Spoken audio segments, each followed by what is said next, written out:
Você já reparou como certos produtos parecem ter nascido para assustar você antes mesmo de ajudar? A lata é agressiva.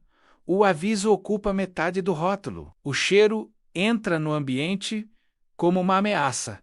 E, de repente, remover uma camada de tinta velha parece uma operação química de guerra. Luvas grossas, máscara, janela aberta, medo de estragar a madeira, medo de queimar a pele, medo de respirar errado. Tudo isso para fazer uma coisa simples: separar uma película velha da superfície que está por baixo. E se eu te dissesse que existe um líquido absurdamente barato, com cheiro de fruta, que consegue desmontar essa ligação em minutos, sem transformar sua casa num laboratório tóxico? Mas a parte mais estranha não é essa. A parte estranha é pensar no que acontece quando a solução mais simples não é a mais lucrativa. Porque sempre que um problema cotidiano passa a render bilhões, alguém tem interesse em convencer você de que só o método mais caro, mais intimidador e mais profissional funciona de verdade. E é exatamente aí que esta história começa a ficar desconfortável. Se você gosta de descobrir aquilo que quase nunca aparece na prateleira principal, se inscreve agora. Não porque eu vá te vender milagre, mas porque algumas verdades úteis desaparecem não por serem falsas, e sim por serem simples demais. Imagine a cena: uma porta antiga, coberta por camadas e mais camadas de tinta acumuladas ao longo dos anos. Branco em cima de bege, bege em cima de verde, verde em cima de um verniz antigo que já nem respira mais. Você encosta a espátula e nada sai direito. Usa lixa, a poeira sobe. Compra um removedor forte e a experiência vira um castigo, cheiro sufocante. Pasta agressiva, respingos perigosos e no fim ainda sobra aquela sensação de que a superfície apanhou junto com a tinta. Agora, troca essa imagem por outra. Você aplica um líquido transparente, espera alguns minutos e percebe a camada perder força, enrugar, ceder, descolar como se tivesse finalmente desistido de lutar. Não porque foi queimada, não porque foi triturada, mas porque a cola invisível que a mantinha presa simplesmente começou a falhar. É isso que torna esse assunto tão fascinante. O que muita gente chama de removedor costuma agir como agressão. O líquido de que estamos falando age mais como infiltração. Ele encontra o caminho entre o revestimento e a base, penetra, amolece, desestrutura a aderência e transforma uma batalha mecânica numa separação limpa. Em vez de arrancar no braço, você convence a tinta a ir embora. E o mais interessante: esse não é um segredo futurista. Não é uma fórmula recém-saída de um laboratório com nome impossível de pronunciar. É o tipo de substância que parece humilhante para toda uma indústria, justamente porque nasce de algo banal demais.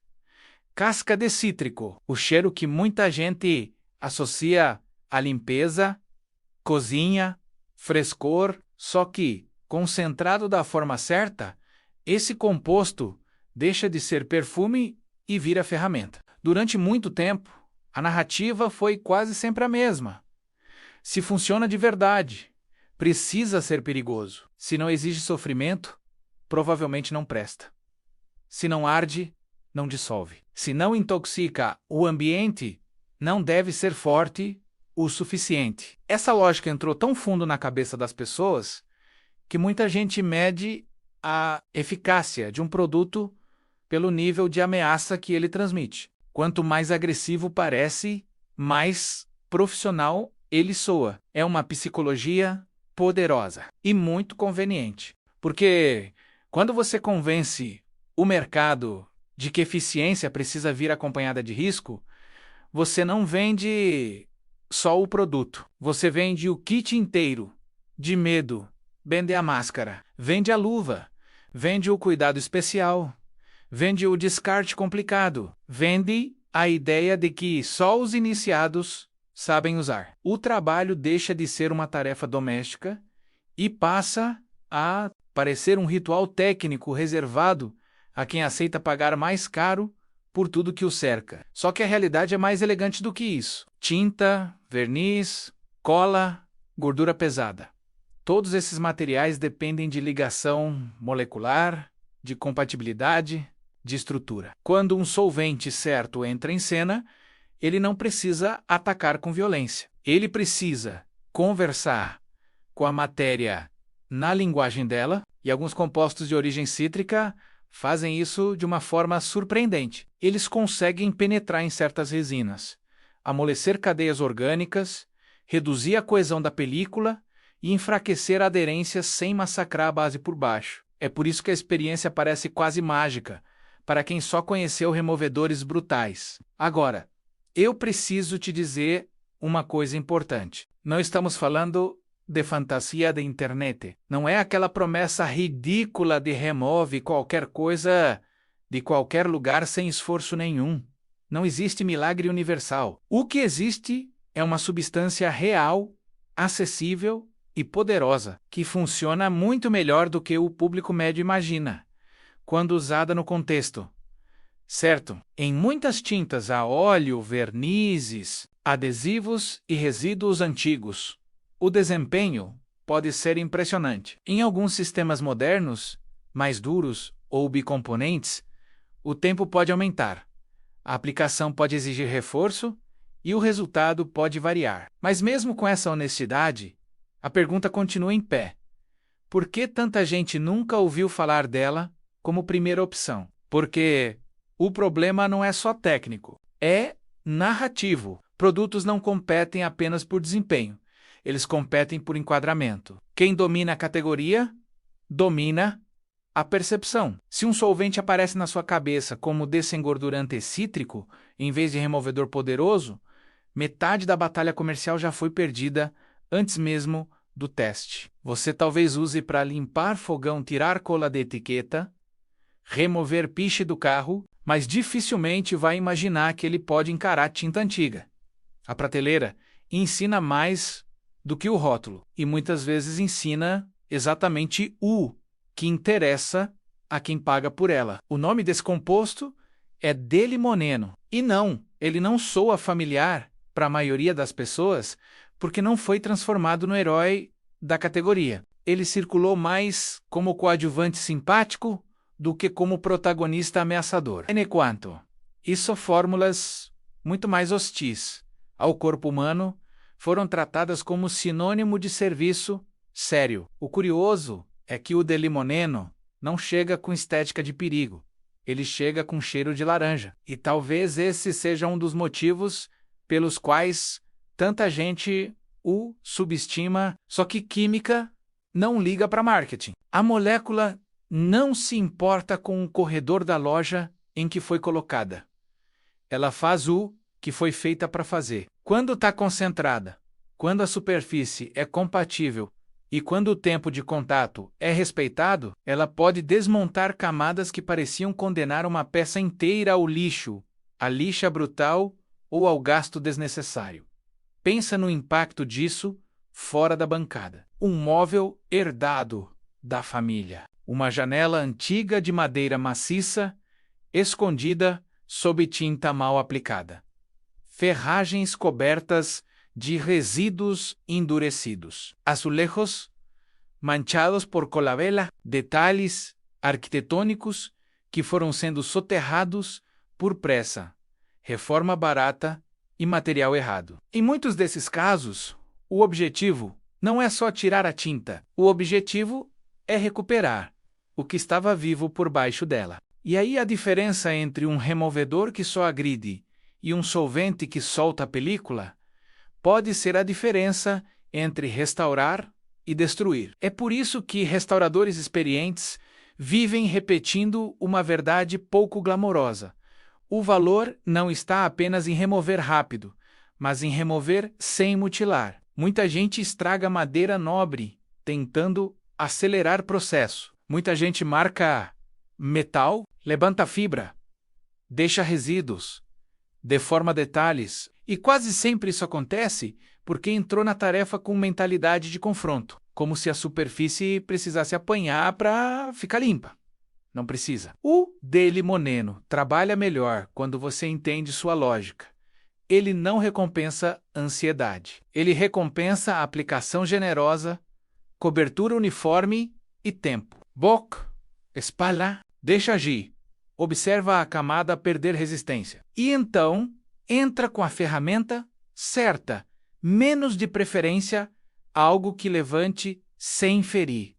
Parece menos heróico do que raspar com força, e justamente por isso funciona tão bem, porque respeita a peça. Há também um lado simbólico nessa história que pouca gente comenta. Durante décadas fomos treinados a desconfiar do que é simples demais. Se vem de uma matéria-prima abundante, parece amador. Se o cheiro não impõe medo, parece fraco. Se não carrega um discurso de alta periculosidade, parece improviso. Só que a natureza tem uma ironia bonita.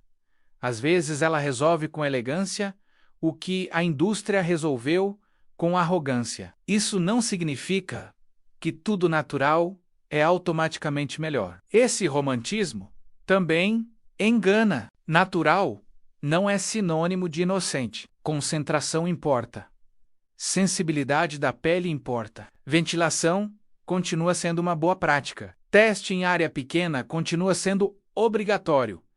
Proteção básica continua sendo inteligente. O ponto não é trocar fanatismo químico por fanatismo natural. O ponto é recuperar discernimento. Entender que há soluções eficazes que foram empurradas para as margens da percepção coletiva. E quando você começa a enxergar isso, percebe um padrão maior.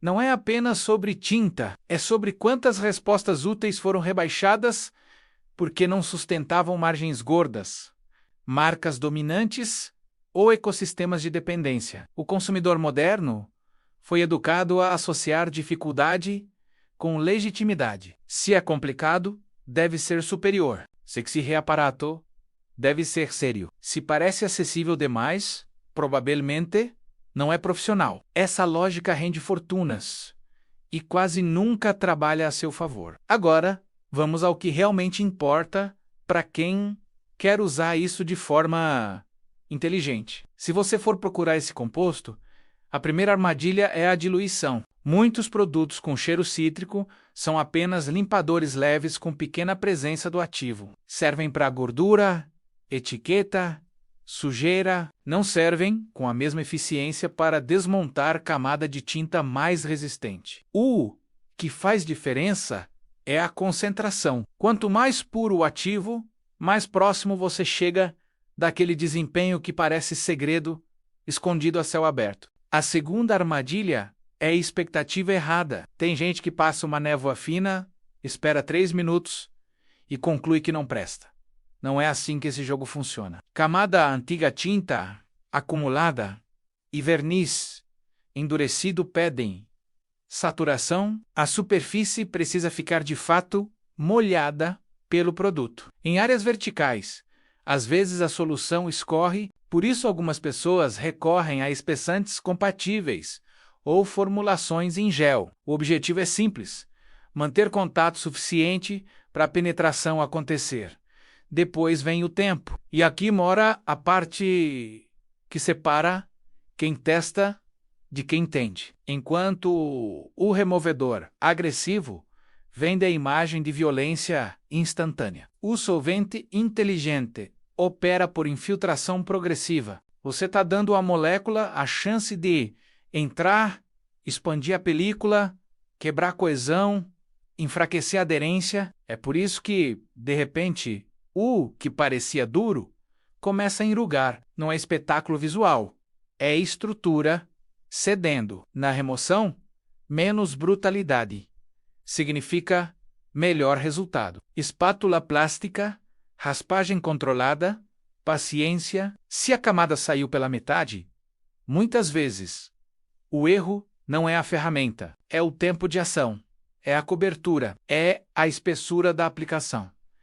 Isso muda completamente a experiência, porque quando bem feito, o trabalho deixa de ser um massacre repetitivo e vira um processo quase cirúrgico. O mais poderoso nisso tudo talvez seja o efeito psicológico. Você percebe que passou anos aceitando uma versão inflada da dificuldade, aceitando que certas tarefas domésticas precisavam parecer perigosas para serem levadas a sério, aceitando pagar pelo teatro da agressividade. E então aparece uma alternativa que não grita, não ameaça, não se apresenta como veneno indispensável e mesmo assim entrega resultado. Isso mexe com mais do que o bolso, mexe com a confiança. Você passa a desconfiar de quantas outras soluções foram escondidas atrás de rótulos, categorias e linguagem técnica. Passa a notar como o mercado adora transformar simplicidade em invisibilidade, porque invisível não ameaça a ordem das coisas. Invisível não desorganiza a margem. Invisível não educa o consumidor a comparar de verdade. E existe ainda um detalhe quase poético. Faz sentido que a descoberta cause resistência. Um líquido relativamente barato, com ampla disponibilidade, capaz de enfrentar tarefas que o público foi ensinado a delegar a compostos muito mais agressivos. É uma péssima notícia para a narrativa baseada no medo, porque o medo precifica, o medo especializa, o medo afasta curiosos e transforma soluções simples em nichos escondidos. Mas a verdade prática continua ali, esperando quem decide testar sem preconceito, uma peça por vez, uma superfície por vez, com critério, com cuidado, com observação. E de repente, o trabalho que parecia caro, tóxico e cansativo se torna viável. Não fácil no sentido infantil da palavra, mas viável, humano, realista. E isso, para muita gente, já muda tudo. Talvez o ponto mais importante deste roteiro seja este: conhecimento útil nem sempre some porque foi refutado. Às vezes ele some porque foi mal posicionado, porque foi rotulado de forma menor, porque foi empurrado para um canto comercial onde não ameaça o produto certo, porque soa simples demais para um mercado que lucra com complexidade performática. E quando finalmente volta à luz, parece conspiração, quando na verdade muitas vezes era só silêncio estratégico. Então, da próxima vez que alguém tentar te convencer de que um trabalho só pode ser eficiente se vier acompanhado de fumaça, ardência e medo, lembra desta lógica. A superfície não precisa sofrer para ficar limpa. O processo não precisa parecer perigoso para ser sério. E o fato de uma solução cheirar a fruta, em vez de laboratório, não a torna menos poderosa. Às vezes, só a torna menos conveniente, para quem prefere que você continue comprando dificuldade embalada como autoridade. No fim, o líquido de $3 não é interessante apenas porque remove tinta. Ele é interessante porque desmonta uma crença, a crença de que aquilo que é acessível não pode ser extraordinário. A crença de que eficácia precisa ter cara de ameaça. A crença de que o consumidor comum deve sempre depender da opção mais cara, mais tóxica e mais intimidante para resolver um problema simples. E talvez seja por isso que essa história incomoda tanto. Porque ela não entrega só uma técnica, ela devolve autonomia, devolve critério, devolve a possibilidade de olhar para um objeto antigo, um projeto adiado, uma restauração que parecia impraticável e pensar: talvez eu não precisasse de tudo aquilo que me disseram. Talvez eu só precisasse da informação certa